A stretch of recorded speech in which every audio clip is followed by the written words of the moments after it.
Star Sai Pallavi. ఈ beauty గురించి ప్రత్యేక పరిచయం అవసరం లేదు. ఎందుకంటే ఇప్పుడు సాయి పల్లవి టాలీవుడ్, కాలీవుడ్, మాలీవుడ్ కు మాత్రమే సుపరిచితం కాదు, బాలీవుడ్ ఇండస్ట్రీలో కూడా ఎంట్రీ ఇచ్చింది. ఈ క్రమంలోనే అక్కడ రామాయణం ఆధారంగా తెరకెక్కుతున్న సినిమాలో సీతగా నటిస్తుంది.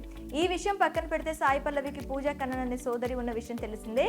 ఈమె కూడా అక్కబాటలో హీరోయిన్ అవుదామని సెవెనం అనే సినిమాతో వెండి తెరపై ఎంట్రీ ఇచ్చింది. కానీ తన అక్కల క్రేజ్ మాత్రం తెచ్చుకోలేకపోవడంతో పూర్తిగా వెండి తెరకు దూరమైంది. ఇకపోతే గత కొన్ని నెలల క్రితం పూజా కన్నన్ తన చిరకాల మిత్రుడు వినీత్ తో నిశ్చితార్థం చేసుకున్న విషయం తెలిసిందే. అయితే తాజాగా ఈ చిన్నది వివాహ బంధంలోకి అడుగుపెట్టింది. ప్రస్తుతం ఈమె పెళ్లి ఫోటో సోషల్ మీడియాలో వైరల్ గా మారాయి. తాజాగా సాయి పల్లవి చెల్లి పూజా కన్నన్ వైవాహిక బంధంలోకి అడుగుపెట్టింది. కొన్ని నెలల క్రితమే తాను ప్రేమించిన అబ్బాయి వినీత్ తో నిశ్చితార్థం చేసుకున్న పూజా కన్నన్ ఇప్పుడు ఏకంగా పెళ్లిపీటలు ఎక్కేసింది. ప్రస్తుతం ఈ వేడుకకు సంబంధించిన ఫొటోస్, వీడియోస్ సోషల్ మీడియాలో వైరల్ అవుతున్నాయి.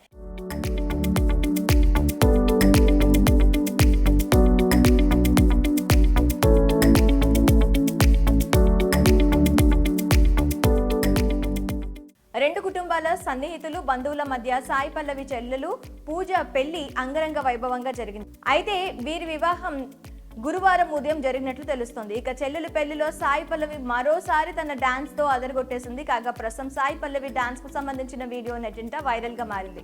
సాయి పల్లవి పట్టు చీరతో ఎంతో అందంగా మెరిసింది. వివాహ వేడుక అనంతరం సాయి పల్లవి తన చెల్లెలతో స్నేహితులతో కలిసి డాన్స్ చేసింది. ఇక ఈ వీడియోను చేసిన నెటిజన్లు, అభిమానులు మరోసారి సాయి పల్లవి డాన్స్ కి ఫిదా అయ్యారు. చాలా అందంగా ఉందంటూ కామెంట్స్ చేస్తున్నారు. అంతేకాకుండా కొత్తగా వివాహ బంధంలోకి అడుగుపెట్టిన జంటకు నెట్టింట శుభాకాంక్షలు కూడా తెలిపారు. ఇదిలా ఉంటే ప్రస్తుతం సాయి పల్లవి నాగ చైతన్య సరసన తండేల్ చిత్రంలో నటిస్తుంది. ఈ సినిమాను డైరెక్టర్ చందు మొండేటి దర్శకత్వం వహిస్తున్నారు. ఈ సినిమా విడుదల సంబంధించిన వివరాలు తెలియాల్సి ఉంది. ఈ సినిమా కోసం సాయి పల్లవి ఫ్యాన్స్ ఎంతగానో ఎదురు చూస్తున్నారు.